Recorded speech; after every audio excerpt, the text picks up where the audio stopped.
Hey folks, Jim and Leila here for Geeking Out episode 182. Yay! Yay! And if you are joining us on Blip or iTunes, welcome! Yes, hello! Hello! We're new to Blip and iTunes now, and of course, as always, we're still on YouTube. So, yes. Welcome to the show, everybody. Let's get into it with some amazing comic reviews, starting off with The Amazing Spider-Man. Yes, Amazing Spider-Man. This is number 679.1.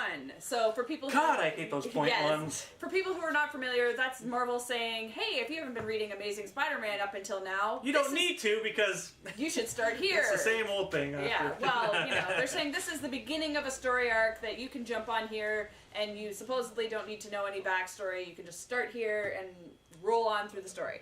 So in this one, Peter sets out to discover the identity of the mystery scientist working in lab number 6 at Horizon Labs. This is where Peter is now working. And Uatu Jackson works in lab number 5 and finally gets a chance to test his inventions when Peter makes a startling discovery.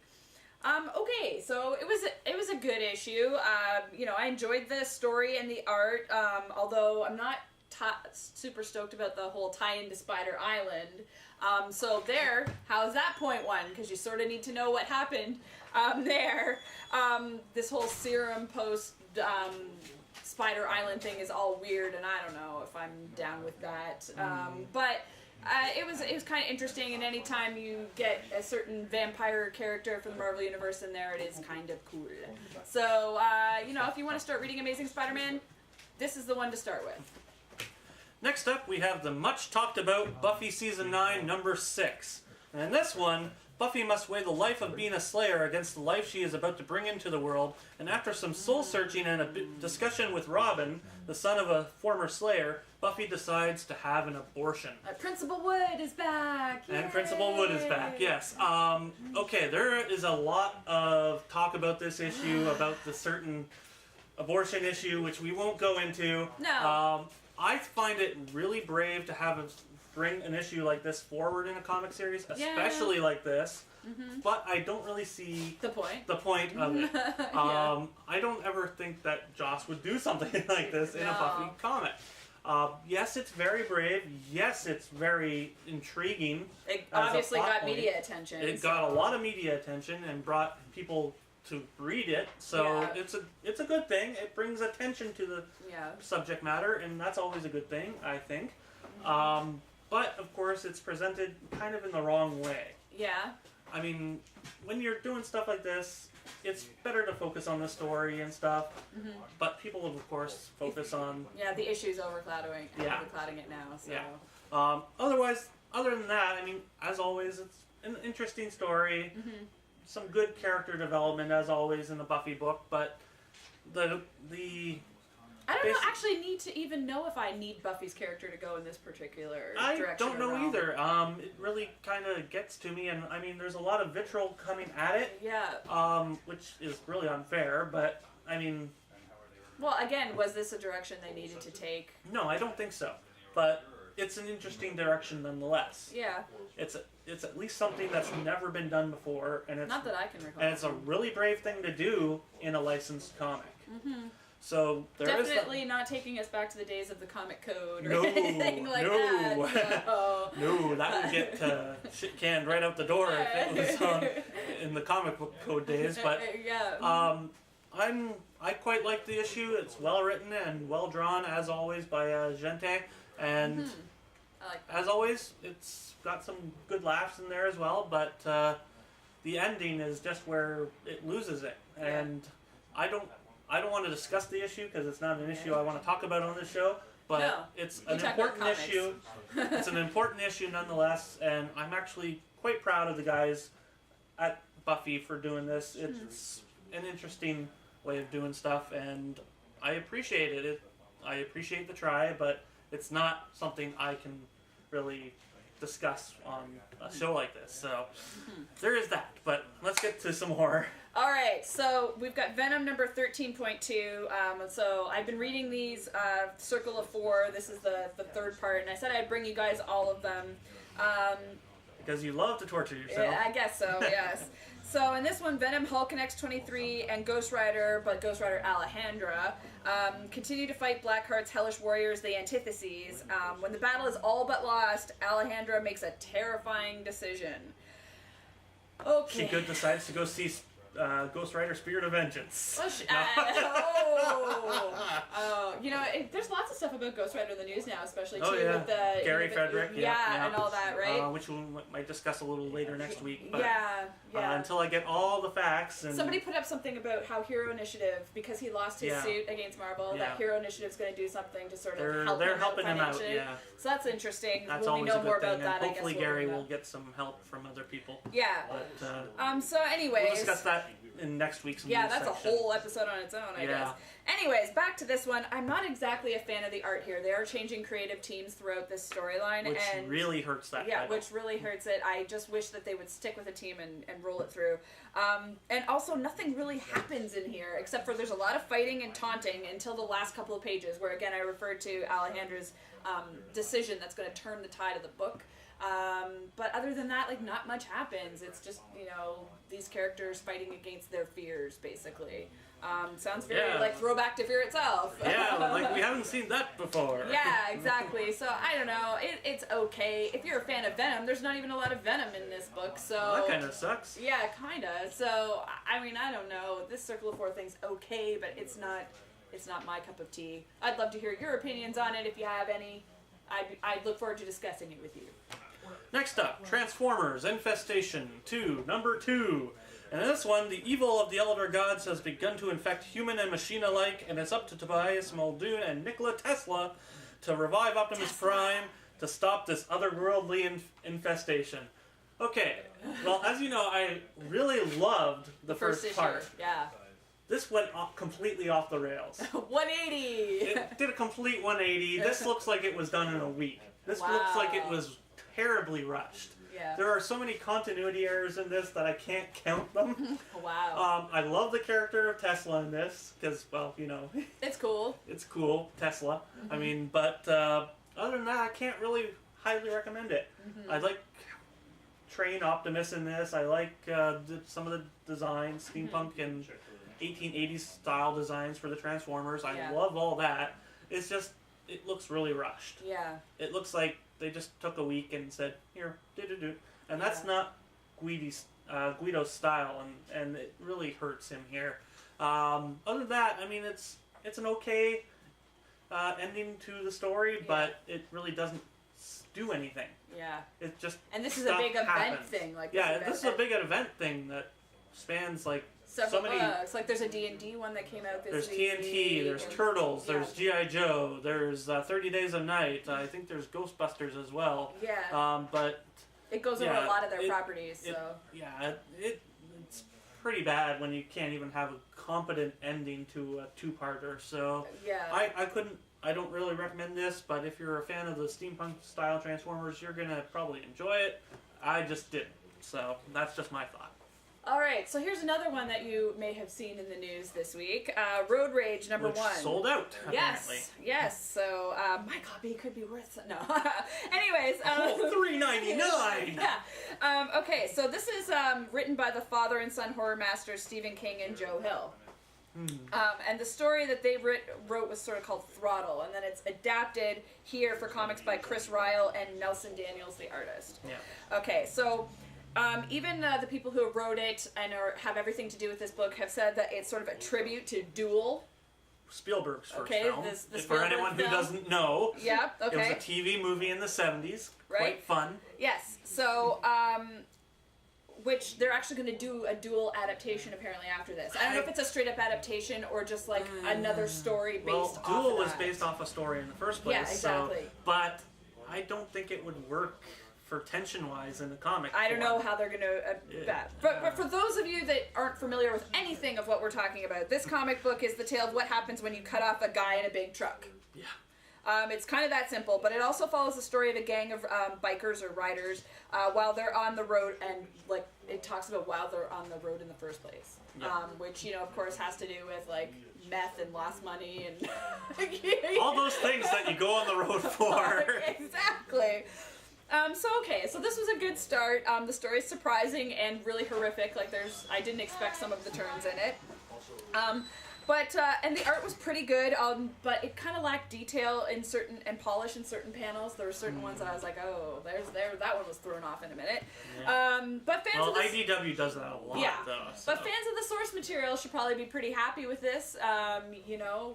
It's Stephen King in comics again. That's pretty cool. So. If you like all of that, this might be for you. And like you said, I mean, some of the tension doesn't really transfer. Yeah. So I think they went more for shock here, which there are some very shocking pages. So while there isn't suspense, there's definitely horror. And, if bikers and truckers... Well, it is one thing Stephen King is good at. Yes, so. And road rage is interesting to you, then pick this one up, if you can find it. Yes. Next up, we have Army of Darkness, Volume 3, Number 1. And in this one, in a parallel universe, we meet a woman named Ash, with a mystical connection to the Necronomicon and a possible connection to the Chosen One, Ashley J. Williams. But what are the alien deadites that follow her across time and space? Interesting. Very interesting. Army of Darkness has got Star Trek. Kind of. Here's the thing. Basically, she's also cast into this basic universe that Ash is cast into. So they do interact? Event, not in this one. Not in this one, okay. But it starts off like how Army of Darkness starts off. Yeah. With her in the chains and everything. Nice. And saying the exact same things, and another voiceover going, we've already said this, haven't we? So there's some good comedy in here. I actually quite enjoyed that little self-referential humor. That's cool. I quite enjoyed it. But the thing is, she also lost her hand. Ooh. But... she can reform weapons, her hand, and everything. So she's like that Terminator that can basically, make but different ones? She's holding back the deadites or the deadite that's in her, and is able to control it through the use of her hand as a weapon and stuff. And I actually really like that concept. That's cool. And basically, she gets to work for Cleopatra and stuff like that, and then the deadites show up and kill Cleopatra. And, a bunch of stuff happens. It's a fun issue. I really had fun with this. If you're an Army of Darkness fan, you're probably going to really enjoy this. This might actually be an interesting plot twist if they use this for that reboot of Evil Dead that's coming up, because that would make a weird kind of sense. Yeah, that's true. Because they're going to use a female Ash, so...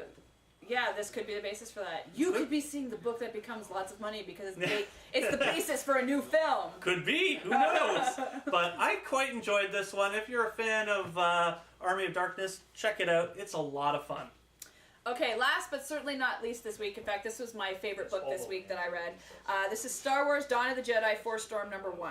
So this is the story of how the Tho-Yor called and brought travelers to planet Thion, and they became the Theans, which is the first group of sentient beings to become at one or as one with the Force. So these are like the early Jedi. Midi-chlorians. Yes, these are the early Jedi, or as the Bandar, or the Bandender meaning for it is, Die-Bender meaning is Mystic Center. So that's what Jedi means. There you go.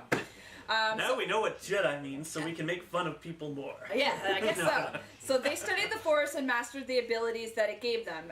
And only through harmony of balance were the conditions on their home planet maintained. So whenever the Force went out of balance, the planet reacted with storms and that kind of thing. So that was kind of cool. Interesting concept. Very interesting concept. So not everyone who gets recruited, though, and brought to this planet can actually use the Force. So then the planet actually becomes like really dangerous for them. So they have a second migration to other places and planets throughout the universe. So later on Tatooine, the Rakata of the Infinite Empire, so these are, I guess, going to be the bad guys at this time, arrived to pillage the once lush planet of Tatooine, which is not the way that we know it now. They pillage it for its resources and try to cull all the Force sensitives were living there. Which is kind of interesting. Interesting. Yes. So I thought this was awesome. I mean, I'm a Star Wars fan, so I think this is cool. I think it's cool. But I do like the concepts that are presented here. Yeah, this is very interesting. I don't think George Lucas could ever come up with anything Probably that good. Probably not. But there's no read to know anything about Star Wars either to read this, because this is literally like the beginning. That's what they're doing with this series. So you don't have to have read any of the other series. I mean, cool, if you've seen the movies and know a little bit, then this is like just another cool thing to find out about. It's the prequel to the prequels to the prequels. Exactly. So I loved the art and the story, and if you're a Star Wars fan, then this is going to be a hit for you for sure. And if you're just sort of kind of interested in Star Wars, or even seeing it for the first time, if you went to see Episode 1 in 3D, this is better than that. God knows why you did that. I don't know, but... This is better than that, so come and pick this one up, because I really, really enjoyed it. Alright, and last and certainly not least is we have Heroes of the North #1. In this one, when the threat of an international terrorist organization looms, the Canadian government is forced to put together an elite team of superheroes. Not Alpha Flight? No. Oh. But heroes who kill. Yeah. Oh, interesting. Yeah, well, we'll show those silly terrorists that Canadians aren't meant to be messed with. We'll just kill them. Interesting. That doesn't sound very Canadian, does it? No, not really. But, alright, so let's get into this one a little bit. It's basically an 80-page giant. It focuses on the origins of the 5 or 6 different heroes that we have, and some interesting stuff here. It's basically mostly one artist doing this book, named Moss, and for each story he changes his style just a little bit. To fit the character? Yeah, and it really works, and it really works here. I actually really enjoyed this art. I think Moss is probably going to be one to look out for. Nice. Simply gorgeous art in places. Some of the panels, mind you, seem a little muddled, but story-wise it works, because a lot of the characters really talk, have inner monologues and stuff like that. So it does work. I actually do enjoy it a lot, and anytime we get Canadian superheroes, that's always a good thing. Awesome. Now, the main characters and whatnot I quite enjoyed. My favorite, though, happens to be that one there. Okay. Her. But that's only because I know the girl who played her at conventions as that. Nice. She's a friend of mine, so I quite enjoy that little reference there, and I didn't know it was actually going to come out as a comic, so I'm like, neat! Yeah. Good, I can congratulate her when I see her next. But congrats on the book. It was a lot of fun. I actually had a lot of fun reading it. If you're looking for a superhero book with a lot of difference, because, well, it's Canadian, go out and pick this one up. It's 80 pages for only $5.99, so good price, and a lot of fun to read. And the art by Moss actually makes it worthwhile, so check it out. It's a lot of fun. Alright, so let's get into a little tiny bit of news today. Yeah, a little bit. I'm going to start off with this one. IDW is going to bring out a crossover between Star Trek The Next Generation and Doctor Who. Yeah, interesting. Yeah, very interesting. They're coming off of that whole, is it Star Trek Legion of Superheroes thing? Yeah, I think so, yeah. But this is all IDW because they own both licenses. But so I don't know what's going to happen. There's only been 1 or 2 preview images produced so far. It's probably not going to come out till like late this year. But what I've seen is not impressing me. And quite frankly, the creative team I noticed that was attached to it is not a team I trust. Really? Okay. I do not like the writer or the artist on this team, and well, who knows? It could be temporary. It could be a temporary thing, but change artists every time. They do, but quite frankly, I'm not really looking forward to it, and I don't see how it really is going to work. Yeah, thematically, I'm not sure how it all fits, but we'll review it once it comes out. All right, so let's get into a little bit more news. Yes. Let's talk about a new show premiered this week on AMC. On AMC after The Walking Dead, which was... yeah, Walking Dead. I was half asleep at the end of Walking Dead, so... this week was a little slow. I mean, character-wise. Character-wise, fantastic. Like, into the last 5-10 minutes, lots of characters. Then we had to suffer through Comic Book Man. Comic Book Man. Yes, this is the new Kevin Smith show, sort of filming out of his store in Red Bank, New Jersey, called Jay and Silent Bob's Secret Stash. And it's I guess, a reality kind of program about just what goes on in a comic book store, I guess. Pawn Stars Light. Yeah, it's sort of Pawn Stars Light, really. Like, I totally thought that. I was like, this is Pawn Stars with nerd stuff. There's nothing thematically here that works in a comic shop. But remember when we talked about doing a show? Yeah, we talked about this like 5 years ago. Yeah. And really we both decided years, but we decided it would be a like, very terrible idea. Yeah, we were like, it wouldn't really be interesting, and you would never really capture all the stuff that just spontaneously happens in a shop. You just wouldn't catch it. No, and that's the cool stuff. And they don't catch any of that in this either. They just show people trying to sell stuff. Yeah, most of the time it's just people trying to sell stuff. Does happen. Yeah, oh yeah. But I mean, boy. That's the only thing. And then even like they focus in on it, and that. They focus on, so they do like a podcast every once in a while too, right? So they show like a bit of one of their podcasts, they film it, I guess, while they're recording it. Yeah. And you know, they're typical talking about nerd culture and stuff. And of course, in the first 30 seconds of the show, there's a Batman and Robin gay joke. Like, really? Yeah. Grow up, guys. Grow up. Like, please. really?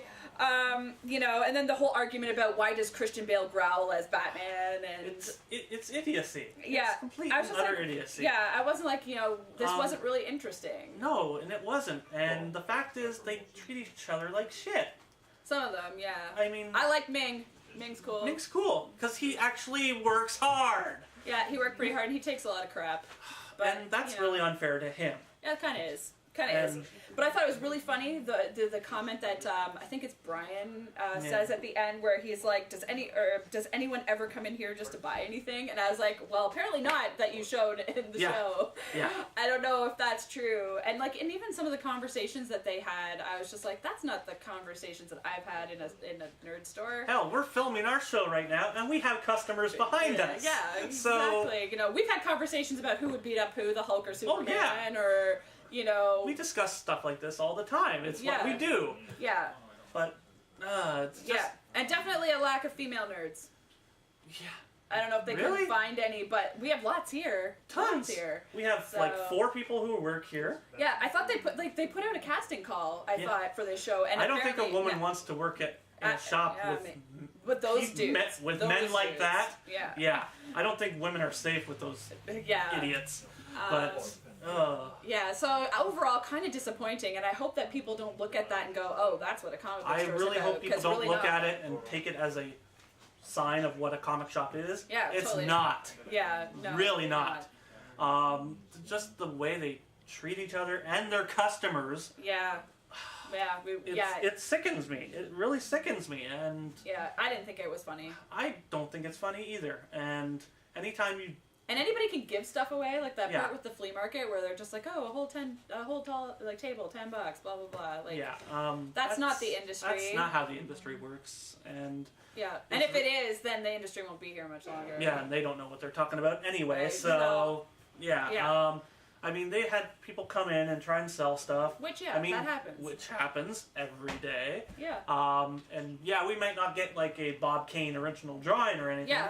But we also probably wouldn't overvalue it. Yeah, exactly. But, you know, it's a little hard to discuss a show like this because it just started, but... I mean, maybe there's, you know, more to come, but...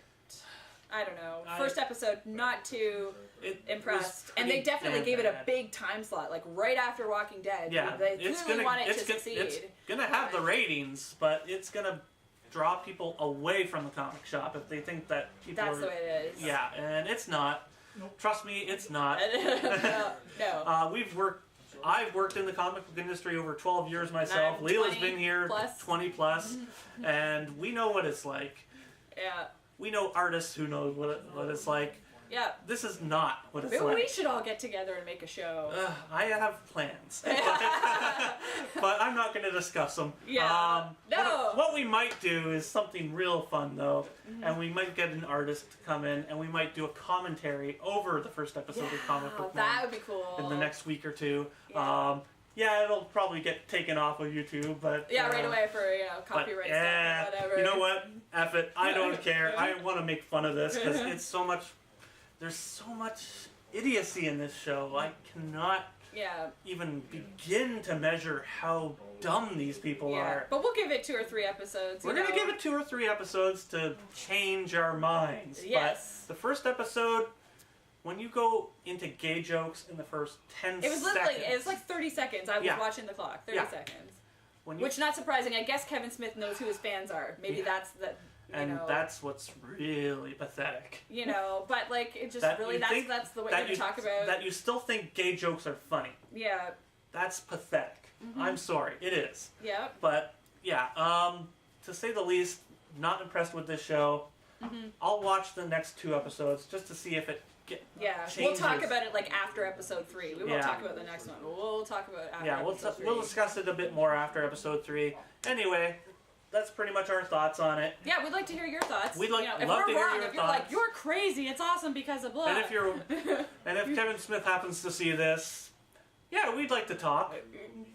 Discuss with us why the show is like this. Yes. Why you don't show maybe customer interaction, or maybe how stressed a person working at a shop can be when you got deadlines and everything else that a real shop person has to attend to. Yeah.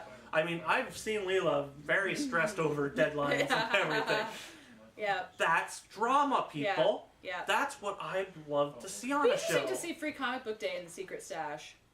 Yeah, I don't think we're gonna get I that. don't know if we'll even get. We there, know what it's like for us. Yeah, it's great. I love Free Comic Book Day. Yeah, me too. But it's a very stressful time leading up to it. Oh yeah, it is. But it's still worth it on the day if you plan it right, right? So of course it is. First Saturday in May, make sure that you're watching for Free Comic Book Day. The Free Comic Book Day lists are already up. Yeah. Like the books are already advertised. And we will be reviewing as many as we possibly can. Absolutely. So be sure to tell us what you'd like us to review, and we'll look into it.